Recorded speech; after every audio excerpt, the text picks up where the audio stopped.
C'est une émission dont on a été prévenu hier au soir, pour ce matin. Donc le moins qu'on puisse dire, c'est que j'ai pas eu trop de temps pour me retourner ni pour le préparer. Donc c'est et je n'ai eu la certitude que l'émission avait lieu et son horaire en particulier qu'aux alentours de 9h30, 10h du soir pour le lendemain, 9h30 du matin.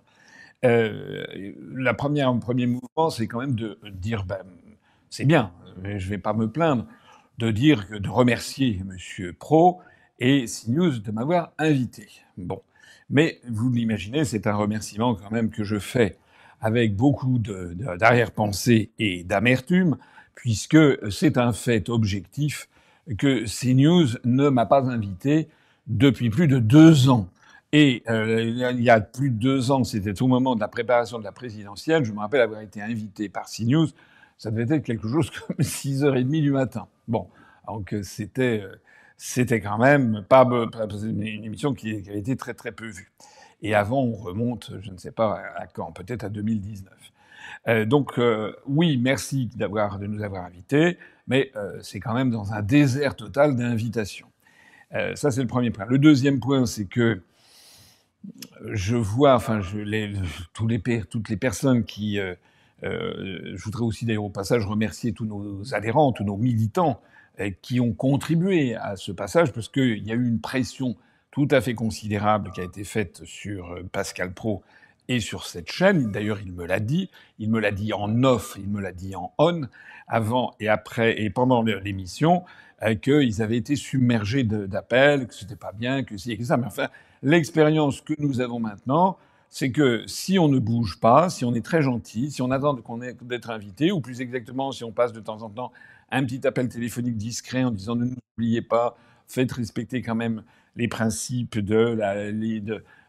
quand même une certaine équité dans le temps de parole, on n'a jamais rien. Voilà. Donc l'expérience a montré que, en fait, c'est une guerre qui nous est livrée, c'est un rapport de force, et que là, je suppose qu'il y a eu tellement de demandes qu'ils ont été et se sont sentis contraints de m'inviter. Le troisième point, c'est lorsque je suis arrivé là-dedans, j'ai eu l'impression d'arriver dans je sais pas, dans une, l'atmosphère était absolument glaciale.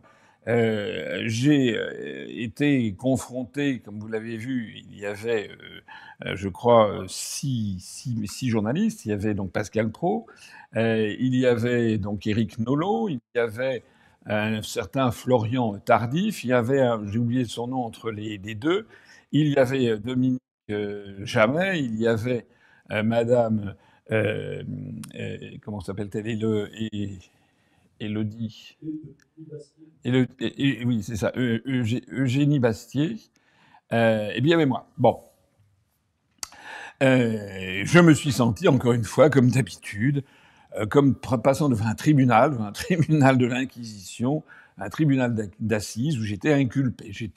J'avais même pas ouvert la bouche que j'étais considéré comme quelqu'un d'infréquentable. Le seul qui a tenu des propos humains, j'allais dire, c'est quand même Dominique Jamais qui a eu la gentillesse à la fin de rappeler qu'il me connaissait, de saluer, je crois, je sais pas, mon courage, ma détermination, etc. Non sans ponctuer cette petit coin de ciel bleu par quand même une flèche en disant que bon, j'étais tout seul, etc. Alors même que j'avais expliqué que nous ne sommes pas du tout seuls. D'abord, il y a les réunions que je fais en province sont absolument archi pleines. Et en plus, nous avons une liste où il y a de plus en plus de gens de l'extérieur qui viennent. J'ai déjà eu l'occasion, et j'en avais parlé d'ailleurs dans cette émission auparavant, l'occasion d'accueillir le général Henri Roux, deuxième section. On a fait d'ailleurs une dépêche de presse de l'AFP qui n'a pas été reprise, à la différence de lorsque M. Philippot a annoncé qu'il avait un général. Là, ça a été largement repris par l'AFP. Et puis nous avons annoncé aussi que nous avions quand même, c'est pas négligeable, nous avons un sénateur, Pierre-Yves, Colomba, qui a été sénateur apparenté Parti socialiste, puis apparenté Parti communiste, maire d'un petit village pendant des années, accessoirement aussi vice-président de l'Assemblée des maires ruraux, donc un homme de gauche qui nous a ralliés. C'est-à-dire là, nous sommes les seuls sur la scène politique française à pouvoir faire ça. Ceux qui militent pour l'union droite sont absolument incapables de rassembler des gens de cette nature. D'ailleurs, j'aurai très prochainement l'occasion de diffuser, j'ai fait tout à l'heure une vidéo où j'ai fait un entretien avec une nouvelle personnalité assez séduisante, vous verrez, qui va, je pense, intéresser, qui vient encore d'un autre lieu et il y en aura d'autres encore qui vont nous rejoindre. Donc qu'on vienne pas nous dire qu'on est tout seul, qu'on vienne pas nous dire il faut faire des... Non, non, non, non, non. Nous, on ne veut pas d'alliance, d'apparatchik, des alliances entre gens qui se haïssent, qui se détestent, et qui nous entraînent vers l'extrême droite. Je l'ai dit 10 fois, 100 fois, il faudra le dire 1000 fois, mais nous ne le ferons pas. Voilà. Et d'ailleurs, je commence à en avoir absolument par-dessus la tête quand on me parle de ça. Je sais que Pascal Praud est revenu à un moment sur ces questions, sur les temps de parole. Ce que j'ai noté aussi, le ressenti, comme on dit, que j'ai eu pendant l'émission, c'est quand même une très grande gêne. Une très grande gêne de la part de mes interlocuteurs. Bon, à part le jeune Florian Tardif, qui a menti de façon absolument extraordinaire. On va le montrer d'ailleurs tout de suite, parce que je ne suis pas j'ai passé l'âge de me faire m'originer, rabrouer et corriger, surtout par un escroc. C'est un menteur, ce monsieur. D'ailleurs, il est répertorié comme tel. J'ai eu 2 journalistes amis cet après-midi qui m'ont dit qu'ils avaient vu ça et que ça ne les étonnait pas de la part de monsieur Florian Tardif, qui est quelqu'un qui, normalement, compte tenu des mensonges qu'il profère à l'antenne, mensonges dont nous allons montrer qu'ils sont faux. Madame Eugénie Bastier aussi, d'ailleurs, hein, on va revenir tout à l'heure sur les sondages. Normalement, dans une entreprise normale, ça vaudrait une faute lourde. Voilà, parce que ils ont menti sciemment au public, ils m'ont contredit pour dire des mensonges, on va le voir. Et donc j'ai senti quand même un malaise, parce que j'ai trouvé pour tout dire que Pascal Praud avait été relativement correct. Il m'a quand même laissé un peu parler, il aurait pu m'interrompre. Dieu sait s'ils savent le faire, ils m'ont pas mal interrompu, mais je l'ai quand même trouvé relativement correct. Au total, je ressors de cette émission, je pense que ça n'a pas tourné en faveur de CNews, parce que énormément de gens qui me suivent se rendent compte qu'ils mentent, et on va le prouver, ils mentent à la population, c'est plus une chaîne d'information. Ça, c'est une chaîne de désinformation. On va le voir, on va décortiquer ça. J'ai quand même un sentiment de malaise, parce que j'ai le sentiment que ces personnes, ces journalistes, en fait, ne sont pas libres elles-mêmes, voilà, et qu'elles sont sur commande. Voilà. On a l'impression qu'elles savent très bien ce qu'il faut qu'elles disent et ce qu'il faut qu'elles ne disent pas. D'ailleurs, quand je le disais à l'instant, Dominique Jamais a dit que j'étais quelqu'un qui avait, je sais plus quoi, qui avait de la constance dans les idées, des convictions, du courage, je ne sais plus comment il a dit. Ça fait quand même longtemps que je le connais. Il avait participé le 31 janvier 2020 à la grande réunion festive que j'avais organisée à l'occasion du Brexit. Donc, sur le fond des choses, il est assez d'accord avec moi, en fait. Mais on voit bien qu'il a éprouvé le besoin de me torpiller, d'essayer de me torpiller en disant oui, mais voilà, il est seul, ce qui n'est pas vrai, je viens de le montrer, mais ça prouve qu'il est sous contrainte. Et je pense que les autres sont également sous contrainte de leurs employeurs. On va montrer ici, on va faire un débunkage en direct de cette émission, parce que j'ai passé l'âge de me laisser intimider. Et d'ailleurs, je voudrais que toutes les personnes qui me regardent, tous les Français qui me regardent, les étrangers aussi, se disent bien que nous sommes maintenant dans une guerre de l'information et que les médias ont décidé de nous faire la guerre, de faire la guerre au peuple français. Et donc vous avez 2 types de responsables politiques, ceux qui se couchent comme des carpettes, Bardella, Madame Marion Maréchal, Monsieur Ciotti, Monsieur Bellamy, même Monsieur Mélenchon, Madame Manon Bry, tout ça, tout ce petit monde, Glucksmann, je n'en parle même pas parce qu'il fait partie du système, qui sont tous, ils rampent en reprenant tout le discours de l'oligarchie. Oui, oui, oui, vive l'Union européenne, vive l'euro, vive l'OTAN, vive l'Ukraine, à bas la Russie, etc., etc. Donc ça, ce sont des gens qui rampent parce qu'ils ont les jetons. Ils ont peur de Pascal Praud. Ils ont peur de TF1. Ils ont peur de Bernard Arnault. Ils ont peur de Monsieur Drahi, etc. Mais on ne peut pas relever la France avec des gens qui ont les jetons. Est-ce que c'est compréhensible, ce que je dis? Imaginez qu'un responsable politique, un président de la République française, soit amené à rencontrer les grands de ce monde alors il est arrivé à la tête de l'Élysée parce qu'il avait les jetons et qu'il obéissait à l'oligarchie. C'est exactement ce que l'on a avec M. Macron. M. Macron est en train de détruire la France parce que c'est quelqu'un qui rampe devant les puissants et que ces puissants ont catapulté à l'Élysée justement parce qu'ils savent que Macron rampe et qu'ils peuvent faire à Macron tout, y compris détruire notre pays. Et l'intransigeance dans l'honneur, comme disait De Gaulle avait cette formule, l'intransigeance dans l'honneur dont nous devons faire preuve, à commencer par les médias, ça commence maintenant. Et c'est la meilleure preuve que si un jour j'arrive aux plus hautes fonctions, je défendrai mon pays, les intérêts des Français, du peuple français, les intérêts de la France, de la même façon que je défends aujourd'hui les intérêts du parti politique que j'ai créé et de tous ceux qui me font confiance. Emmanuel Macron lui-même, lorsqu'il s'est rendu au Royaume-Uni en janvier 2018, avait été interrogé par la BBC qui lui avait demandé « Et s'il y avait un référendum sur le Frexit en France, que se passerait-il ?» Et Macron avait répondu « Probablement le Frexit l'emporterait ». Je note ceci, et qu'est-ce que je vois? Je vois que... Monsieur Orientali, je vous demande de réagir, parce que vous êtes journaliste politique. Moi, j'ai jamais entendu ça. Ah ben, on va vérifier, mais ça me paraît étrange quand on est... parce qu'on l'aurait repris quand même, on aurait repris cette affaire. Mais écoutez, pour terminer, on vous fera tenir la vidéo. Why do you think the British voted to leave this sophisticated structure? France had had a referendum, it might have had the same result. Yeah? Probably. Voilà. Donc la preuve est faite que j'ai dit la vérité et qu'ensuite, vous avez vu, il y a eu la plupart des journalistes qui étaient là, qui me sont tombés dessus avec une espèce de rire gras du style que je disais n'importe quoi, etc.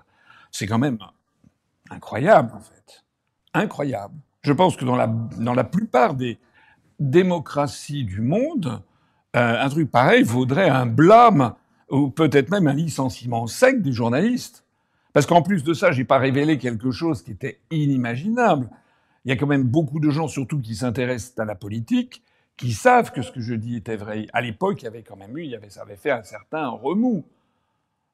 Donc, soit les journalistes qui m'ont accablé n'étaient pas au courant, auquel cas, ils ne travaillent pas, ils sont mauvais. Soit ils le savaient, et c'est encore pire, c'est-à-dire qu'ils ont menti délibérément. Dans tous les cas de figure, ils ont été quand même d'une très grande imprudence, parce que c'est mal me connaître que de penser que je dis n'importe quoi.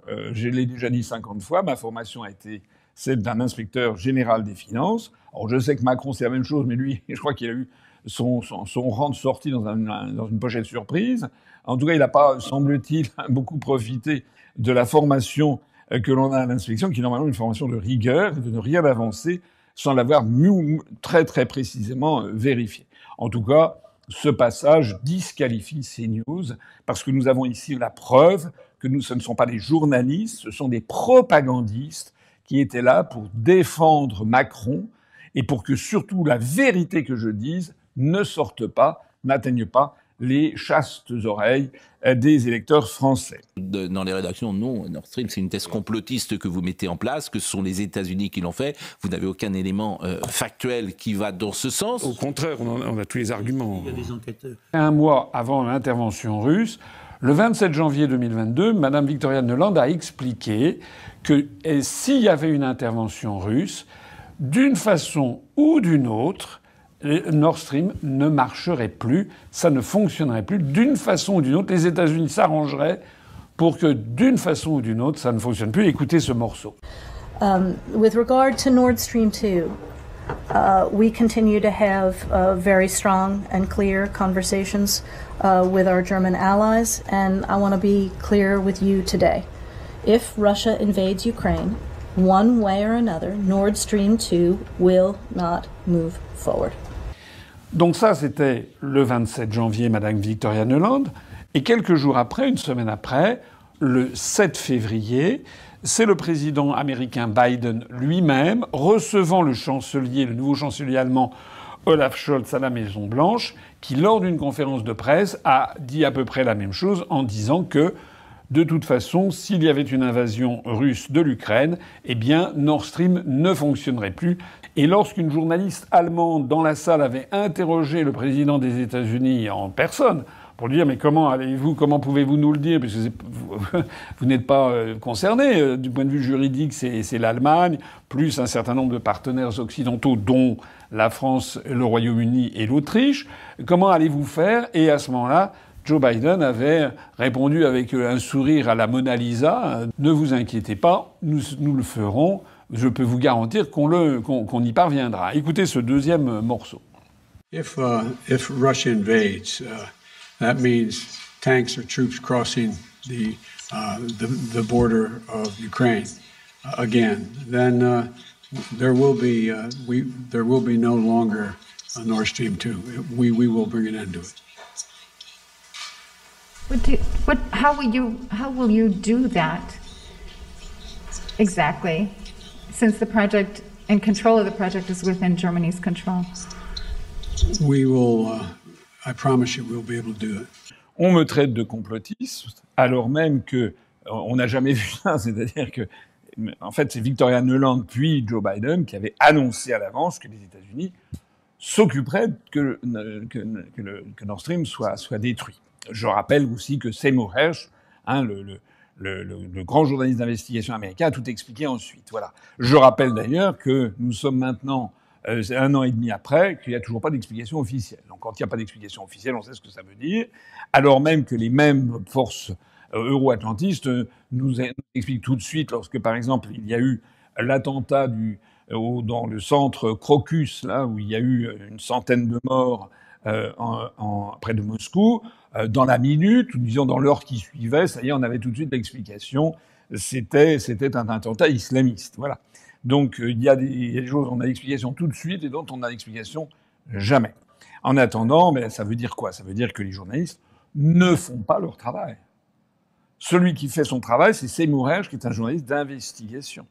Parce que l'objectif d'un journaliste, ça n'est pas de répéter à satiété ce qu'on nous dit qu'il faut croire, c'est au contraire de faire preuve d'individualité, d'adopter l'esprit critique, l'esprit cartésien. Je l'ai déjà expliqué. Si la France a apporté quelque chose au monde, à l'humanité en général, et à la pensée humaine, c'est justement l'idée de tout soumettre, toutes les informations qui parviennent, on les soumet au crible de sa raison. Voilà. Et donc là, nous n'avons plus des journalistes qui soumettent au crible de leur raison, on a des journalistes qui soumettent l'information tout simplement à leur feuille de paye. Voilà, ils sont payés, il faut qu'ils disent quelque chose. C'est peu dire que la charte de Munich n'existe plus dans cet univers, mais il y a quand même une inversion accusatoire qui est absolument incroyable. C'est-à-dire qu'au moins, quand ils mentent, ils devraient quand même essayer ils auraient pu ne pas m'interrompre. Hein, c'est comme tout à l'heure au sujet de la déclaration de Macron, ils auraient mieux fait de ne rien dire. Alors que là, en m'accablant de sarcasme, en démentant ce que je dis, ils ont en fait montré leur vrai visage. Ce ne sont pas des journalistes, ce sont des propagandistes. Depuis le Brexit, le SMIC n'a pas arrêté de grimper. Il était inférieur au SMIC en France. Maintenant, il est supérieur au SMIC français en l'espace de 3-4 ans. Et il n'y a d'ailleurs le Brexit, pour vous, est une réussite économique? Je dis en tout cas que ce n'est pas du tout la catastrophe qu'on décrit et que c'est plutôt meilleur qu'en France. Non, mais par ailleurs, j'ajoute... C'est mieux, parce que moi, j'ai pas le sentiment que les Anglais, aujourd'hui... Mais ça, c'est vous qui le dites. Allez donc au Royaume-Uni. J'étais à Londres Allez au Royaume-Uni, ça n'est pas exact. Les Britanniques ne disent pas ça. Mais c'est pas vrai. Vous avez un sondage qui est un organisme qui s'appelle Opinium, qui donne des sondages au Guardian, qui sont des sondages qui sont bidouillés. J'ai été attaqué sur le Brexit avec toujours ce leurre, ce bidouillage, qui est le fait que les Britanniques seraient absolument effrayés de ce qu'ils ont fait, du geste qu'ils ont fait. C'est répété en boucle, ça se fonde toujours. J'ai pas eu le temps de l'expliquer ce matin parce que à chaque fois on me coupait. J'aurais bien aimé pouvoir expliquer devant la population que ce mythe selon lequel le Brexit serait une catastrophe, eh bien que ce mythe en fait est entretenu par un institut de sondage qui s'appelle Opinium et dont le patron travaille et réside aux États-Unis, dans l'université, je crois, du Missouri et dans la Harry Truman School of Government, qui est un paravent des services d'information et d'influence américains. Alors, et moi, normalement, quand on veut voir les résultats d'une décision, eh bien, il faut quand même regarder les grandes données macroéconomiques. Voilà. J'ajoute aussi au passage, on n'a pas eu l'occasion d'en parler, c'est que on ne peut pas juger de l'effet du Brexit sur 2 ou 3 ans. Ou alors il faut juger de l'effet de l'euro au bout de 2 ou 3 ans. Parce que là, on est dans une situation catastrophique. Et les européistes nous disent que, alors que le traité de Maastricht remonte en 1992, c'est-à-dire 32 ans, c'est-à-dire un tiers de siècle, le traité de Maastricht, les européistes nous disent « Ah, mais attendez, il est beaucoup trop tôt pour... C'est pas le problème de l'Europe, c'est parce qu'il n'y a pas assez d'Europe, il en faut encore plus, on a besoin d'Europe, etc. » Donc si on ne peut pas juger des bienfaits ou des méfaits de la construction européenne sur 32 ans, on peut prendre quand même quelques petites prudences pour juger des effets du Brexit sur 3 ans. D'autant plus, j'ai déjà eu l'occasion de le dire, que le Brexit est partiel au Royaume-Uni. Ils ne sont pas sortis de l'OTAN. D'autant plus également que ce sont le Parti conservateur qui était anti-Brexit pour une large partie, qui a mené le Brexit et qui ne l'a mené que de façon partielle. Mais néanmoins, quand j'ai commencé à donner quelques données macroéconomiques, je me suis fait insulter en disant que je disais n'importe quoi, et en particulier ce monsieur Florian Tardif, quand j'ai dit que l'inflation n'était pas pire au Royaume-Uni qu'en France, il a dit « Mais non, c'est pas vrai du tout, c'est 10% d'inflation. » Alors, voilà les chiffres, on vous les met sous le nez, je vous les commente ensuite. Ce sont des chiffres qui datent de, comme on le voit, de 2024 ou de 2023. L'indice PMI en janvier 2024 s'est établi à 52,5 au Royaume-Uni, à 47,9 à la zone euro, à 44,2 pour la zone France. Le taux de chômage en décembre 2023 était de 4,2% au Royaume-Uni, 6,5% dans la zone euro, 7,4% en France, et encore, il y a beaucoup d'artifices dans la comptabilisation du chômage en France. Le taux d'emploi était en novembre 2023, 75,8% au Royaume-Uni, 70,1% en zone euro, 68,3% en France. C'est-à-dire que le taux d'emploi de la population est moindre en France qu'au Royaume-Uni.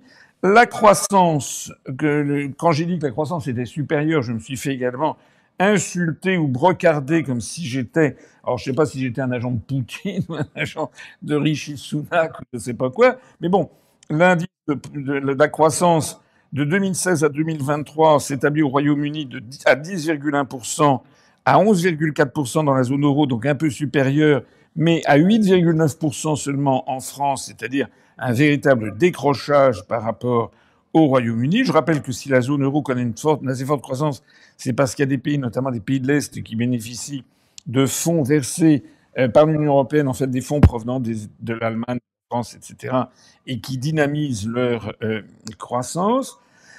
L'indice de production manufacturière sur une base 100 en 2015, en novembre 2023, on est à 107 au Royaume-Uni, 102,3 en zone euro, 98,8 en France. Donc c'est-à-dire que la production manufacturière a continué de baisser en France de 2015 à 2023, alors qu'elle a grimpé de 7% au Royaume-Uni avec le Brexit. L'indice de production de la construction, avec toujours une même base 100 en 2015, et c'est la base 100 en France, donc c'est-à-dire que ça n'a pas bougé, l'indice de production de la construction en France entre 2015 et novembre 2023, c'était 110,7 en zone euro, 119 au Royaume-Uni, c'est-à-dire qu'il y a 19% de croissance supplémentaire au Royaume-Uni par rapport à la France sur cet indice de production. L'inflation, ce fameux taux d'inflation en 2023 pour lequel Monsieur Florian Tardif m'a insulté en disant que je disais n'importe quoi, que l'inflation était de 10% au Royaume-Uni, c'est archi faux.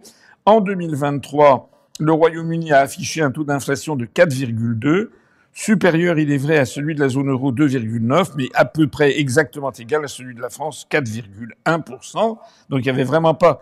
Ce que M. Tardif a fait est un mensonge. M. Tardif a menti. M. Tardif est incompétent.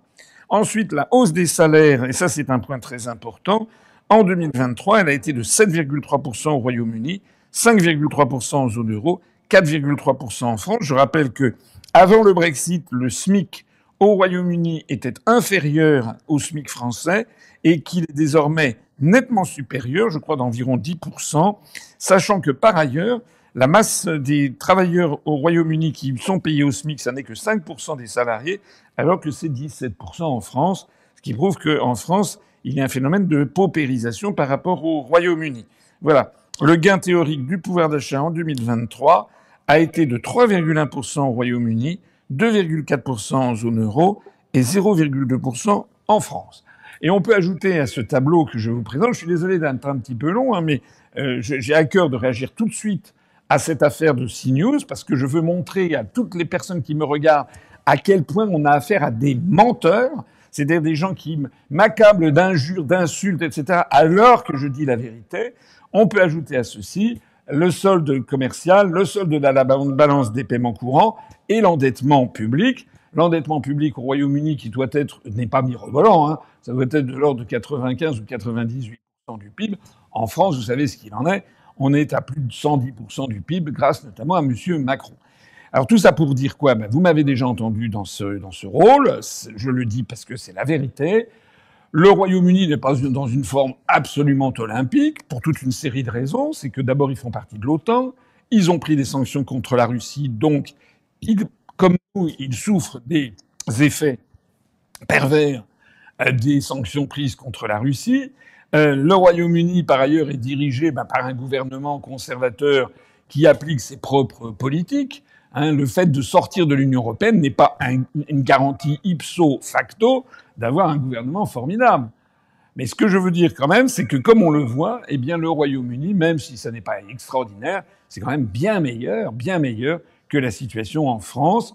Et donc, ça fait partie pourtant de ce que l'on raconte sans arrêt, dans la presse française. Les Britanniques seraient absolument ravagés d'inquiétude et d'horreur d'avoir voté en faveur du Brexit. C'est faux. Donc, c'est-à-dire qu'il y a quand même 30 à 40% des Français minimum qui veulent pourquoi le Brexit. ils votent pas pour vous à ce moment-là? Non, mais attendez. Le mais votre sondage n'est pas... je suis désolé, le dernier sondage qu'on a, c'est 2022. 27% des Français sont favorables à l'organisation d'un référendum sur le Frexit. Pas les chiffres que vous donnez, pardon. Même si c'était ce que vous dites est exact, moi j'ai d'autres sondages. Alors, vous voyez que je me suis fait là aussi attaquer parce que, paraît-il, j'avais exagéré. Je suis désolé, mais je présente, moi, mes preuves. Un sondage TNS Sofres pour Le Figaro, RTL et LCI de 2016. Ce que pensent les Français d'un Frexit, c'était maintien dans l'Union européenne. 45% des Français souhaiteraient, si un référendum était organisé en France, il serait 45% à voter pour le maintien, 33% à voter pour la sortie et sans réponse, 22%. Donc, j'avais raison. C'était bien entre 30 et 40. J'ai d'autant plus raison que j'ai regardé d'autres sondages qui montrent qu'il y en avait un sondage que les Français tout à fait d'accord avec le Frexit. Alors, je ne sais pas si vous l'avez, mais j'ai revu ça récemment, il y avait 27%. Mais si on y ajoute ceux qui sont plutôt d'accord avec le Frexit, eh bien, on montait à 40%, je crois, quelque chose comme ça. Je voudrais dire sur ces sondages d'ailleurs, et ça c'est un point super important aussi, c'est que on nous parle toujours des sondages, mais on ne voit jamais les réalisations. Alors, en l'espèce, je rappelle que lors du vote sur le traité constitutionnel européen de 2005, lorsque Jacques Chirac a décidé en 2004 de soumettre la ratification du traité constitutionnel européen, de la Constitution européenne, au peuple français, des sondages avaient montré qu'il y avait à peu près, je dis de mémoire, mais aux alentours de 70% des Français qui allaient voter pour. C'est ce que nous disaient les sondages. J'ai pu citer 65, 70 ou 75, mais c'était considérable. D'ailleurs, il y avait plus de 80%, je crois, des parlementaires qui avaient voté le projet de loi pour la ratification.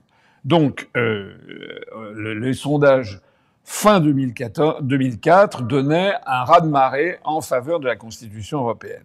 C'est d'ailleurs sans doute, c'est une des explications, peut-être pas la seule, mais c'est sans doute une des raisons, la raison pour laquelle Jacques Chirac avait décidé de soumettre la Constitution européenne au référendum des Français. Sauf que, quand on organise un référendum, il l'avait organisé le 29 mai 2005, donc il y a eu les mois de décembre 2004, et surtout janvier, février, mars, avril, mai, c'est-à-dire pendant 5 mois. Pendant 5 mois, les débats sont montés en puissance. Il y a eu de plus en plus de gens qui ont lu le document.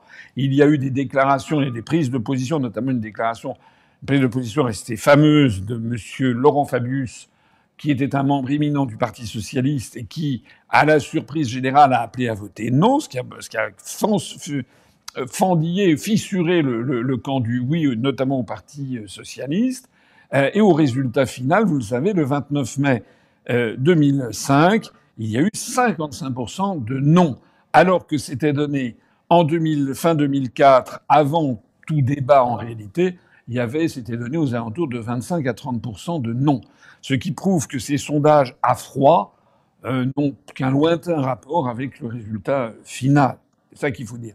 Donc lorsque actuellement on dit qu'il y aurait entre 30 et 40% de Français qui voteraient en faveur d'un référendum sur le Brexit, on voterait en faveur du Frexit, en fait on n'en sait rien parce qu'il faudrait se remettre en situation avec 4-5 mois de débat et peut-être le même phénomène qu'en 2005 se produirait. Le même phénomène d'ailleurs qui s'est produit au Royaume-Uni puisque lorsque David Cameron, le Premier ministre britannique conservateur, avait promis à Nigel Farage d'organiser un référendum moyennant quoi Nigel Farage ne présentait pas de candidat pour les élections générales dans chaque circonscription face aux conservateurs.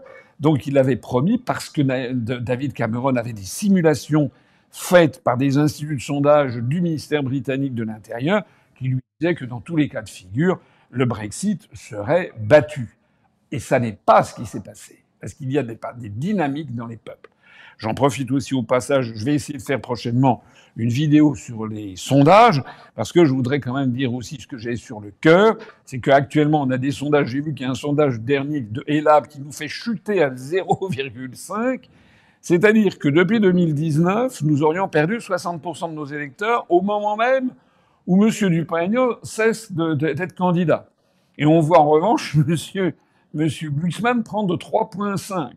Donc c'est à croire, pratiquement d'après ce sondage, que les électeurs de Dupont-Aignan se seraient reportés sur Glucksmann. C'est de la rigolade, c'est de la foutaise.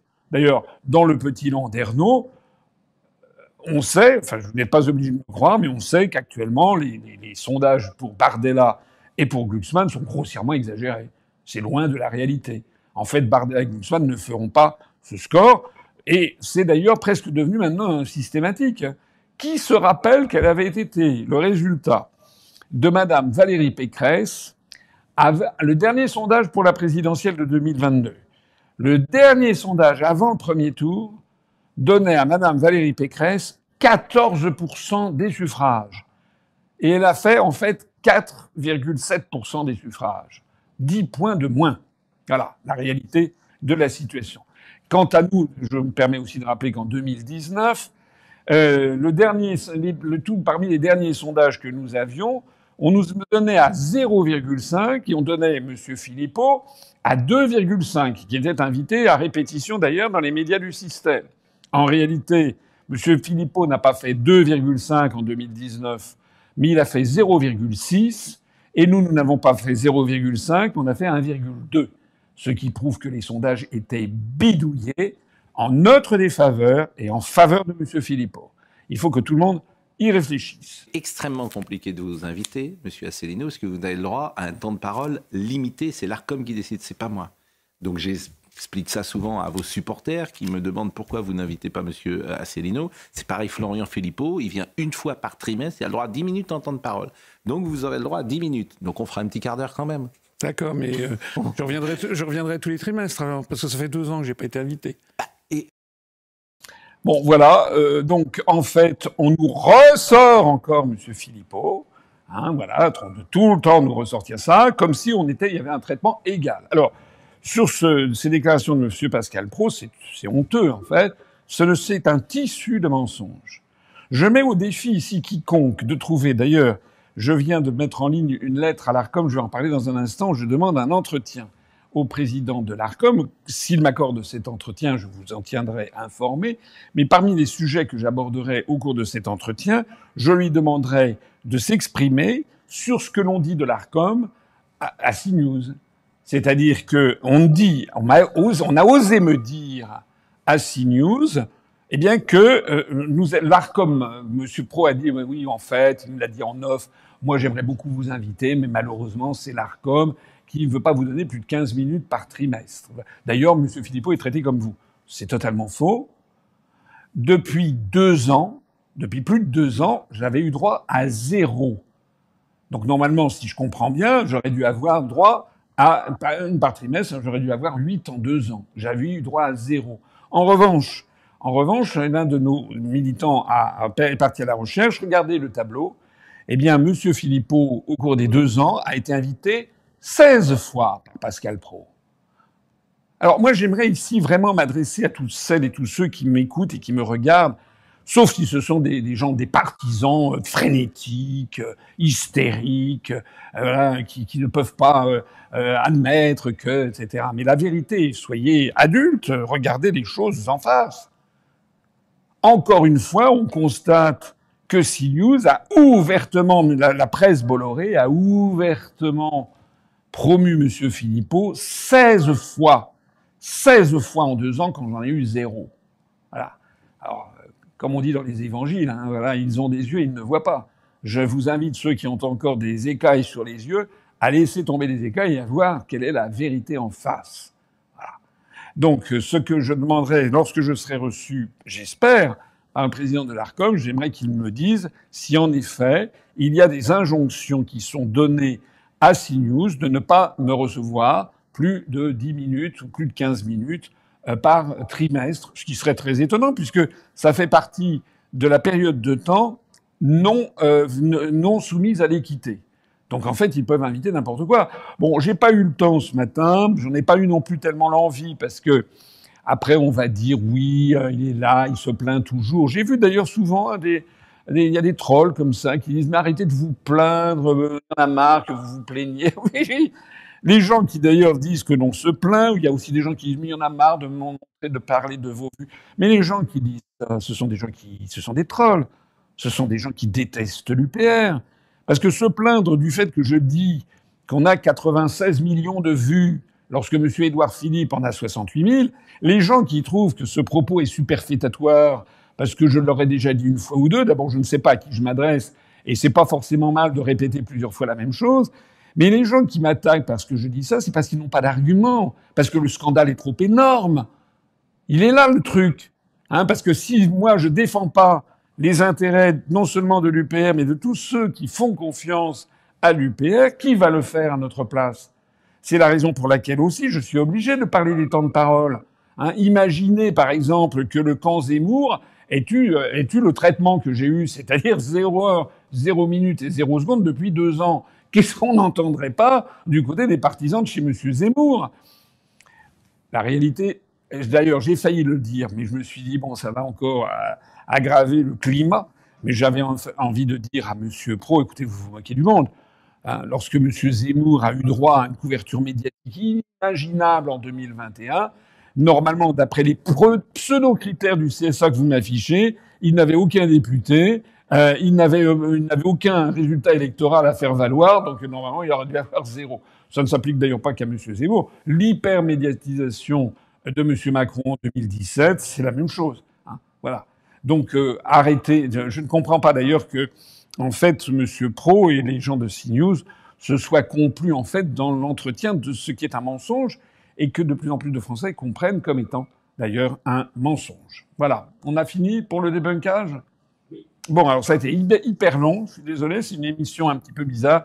Enfin, ça valait le coup quand même de faire ce petit débunkage pour que tout le monde sache un petit peu ce qui se passe sur l'audiovisuel en France. Il faut remercier M. Praud de m'avoir invité, mais j'aurais pu dire exactement la même chose, parce que je sais que c'est exactement la même chose qui se serait passée sur BFM TV, sur TF1, sur France 2. Et d'ailleurs, je terminerai là-dessus un petit point de réflexion qu'il faut avoir. Si, d'après les sondages, il y a entre 30 et 40% de partisans du Frexit, bon, si, d'ailleurs, d'après Macron lui-même en 2018, lors d'un éventuel référendum sur le Frexit, il y aurait peut-être une majorité de Français qui voteraient pour le Frexit, comment peut-on expliquer qu'à chaque fois que je suis invité dans un média, j'ai tous les journalistes contre moi qui me tombent dessus, comme si je disais des insanités, alors qu'en fait, je suis le témoin, le porte-parole de 20-30%. Je terminerai d'ailleurs à ce propos, c'est que j'ai dit qu'il y aura un débat sur CNews le 30 mai, et naturellement, je n'y suis pas prévu. Il y a naturellement les prétendues 8 têtes de liste qui sont toutes d'accord sur le fait qu'il faut rester dans l'Union européenne et dans l'euro. Et donc, j'ai demandé, vous l'avez entendu sans doute à l'antenne, j'ai vu que ça gênait beaucoup M. Pascal Praud, mais je vous invite, je vous demande, toutes celles qui sont là, toutes celles et ceux qui m'écoutent, écrivez poliment toujours à CNews en disant qu'il n'est pas normal, écrivez aussi à l'ARCOM, il n'est pas normal que dans un débat sur les élections européennes, un courant de pensée qui veut sortir de l'Union européenne, qui représente au moins 30 à 40% de la population, n'ait pas droit de citer, et que l'on fasse débattre uniquement des partisans représentant les 60% restants des Français.